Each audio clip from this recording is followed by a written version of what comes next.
Alright guys, today we're going to do an oil change on Brandy's 2020 Explorer ST. If you're watching the video, you probably have an Explorer and you're probably thinking about doing your first oil change. So, you know, most of us guys, we know how to do it, what to do, but it's always good to watch a video before you get started. So, this is the first oil change on hers. I let it run its course. I think it's just over 8,000 miles.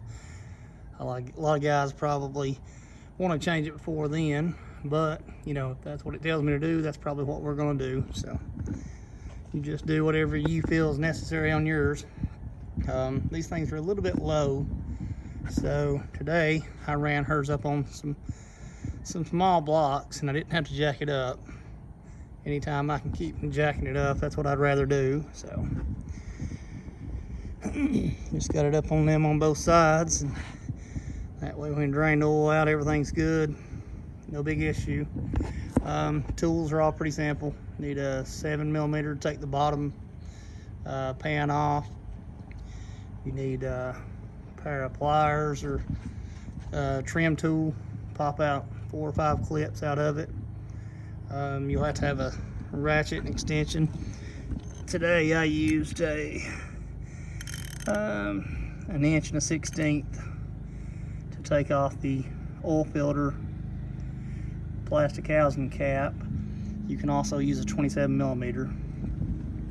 When you go over here, pop your hood, you gotta pop these things twice to open them to take care of the safety latch. But when you go to looking, you're gonna find your oil filter cap or your oil filter housing right there.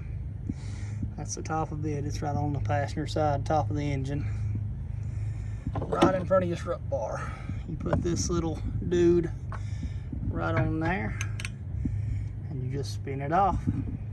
When you spin it off, it's kind of like it's a cartridge filter, paper filter, and you've got 3 rubber O-rings on there. I took some pictures of them, so you'll see the ones I replaced. Over here's the old ones. Just got 2 large ones and 1 small one. They come in your oil filter pack, so always a good idea to change those. Today I went back with the Motorcraft 5W30 synthetic blend motor oil. Needs 6 quarts of it for this thing here. And then I used the Motorcraft FL 2062 cartridge filter. And there's the old one that I took out of it today. Pretty simple, straightforward swap. Not a whole lot to it. I went ahead and bought a second one when I was at the parts store. A lot of times they don't have these in stock, so if I see them, I'll buy a couple of them. So that's good for next time. Alright, so I've already been under it, started draining oil. It's just got your simple, quick coupling for your oil drain plug. Like I said, I did not have to jack it up. Luckily those blocks do the trick. Climb in here. You've got a drain pan. So you've got a splash pan right there. You got 5 bolts, I think, and 5 clips that hold it on. Once you pull that guy off, you'll see your engine drain pan, oil pan right there. And then you'll have this little, your drain plug. You just simply twist it, pop it out, and you're golden. I didn't bring up the oil drain pan today. Just grabbed a bucket from the garage and put that in there and was in business. You put this dude back in. It's got a little quick disconnect right there. Put it in, twist it, pop it, you're done. That's it. She's in place. Now let's try to wipe everything back down before I put it back together. That way, if we look for any leaks on the concrete tomorrow, I figure a 2020 Explorer probably shouldn't be leaking yet. So Means we might ought to look back into it. You know this thing's in the right way when it's lined up on the notches there, so pretty simple deal. Not all these things went to the plastic oil pans anymore, so.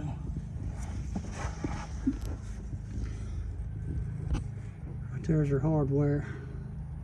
Some clips and bolts and stuff like that, so. Alright, I'm gonna put this pan back on. Alright, we're gonna slide this pan back up here and try to start putting them in. Okay, there's two quick couplings pins are still in there, so slide them up in here where it goes and then pop them in. That'll hold them in place while we put the rest of them in. Maybe get them in.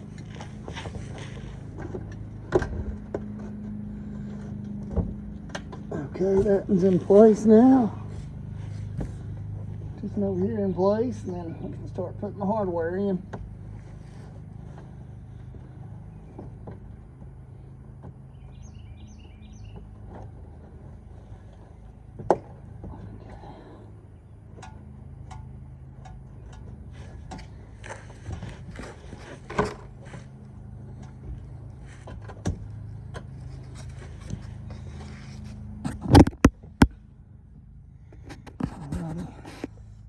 Right here's the two that hold it in place while you get your hardware ready.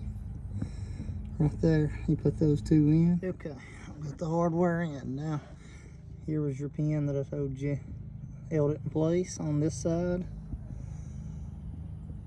And over there is that one. So I started right there. I put that 7mm bolt in first. I came over here. I put this 7mm bolt in right here. And I put that center push pin back in. I came right back here. I put this next 7mm bolt in right there. Came over to the other side. 7mm bolt in right there. And on the back of it had a push pin right there. Had one 7mm bolt right there. And the last push pin right there. So now the the splash shield back in place like it was factory. Pretty simple.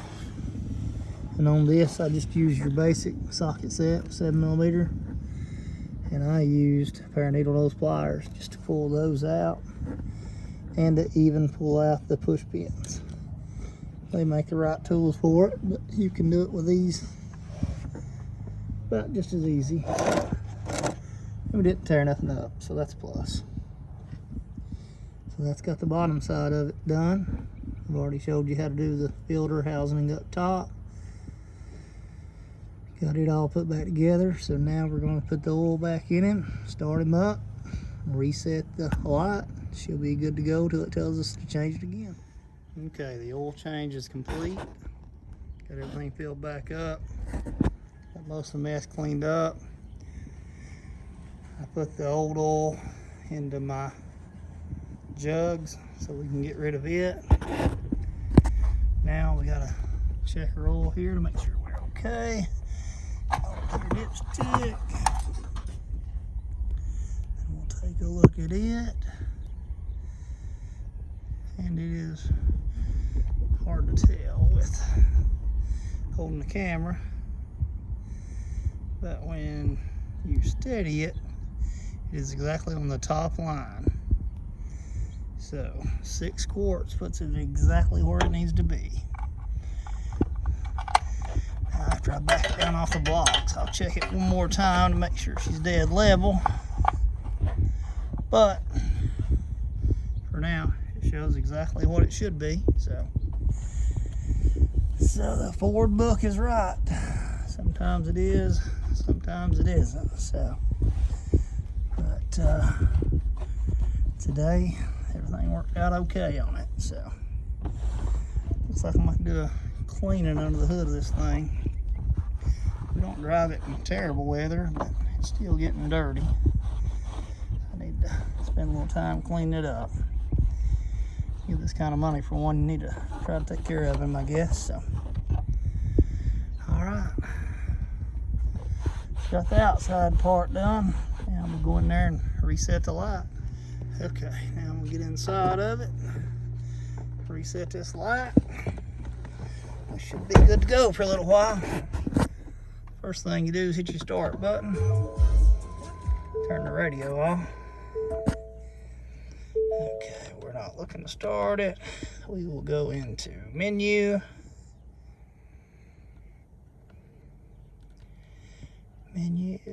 We'll scroll down. Let's go to settings. Go to oil life. Yeah, I was doing pretty good there for a minute. Menu.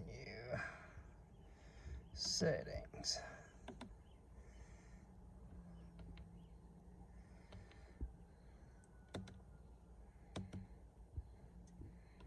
Okay, there we are. Resetting oil life. We should be good to go. Simple enough. And to do that, all you have to do is hop in, hit your start button. It'll tell you that.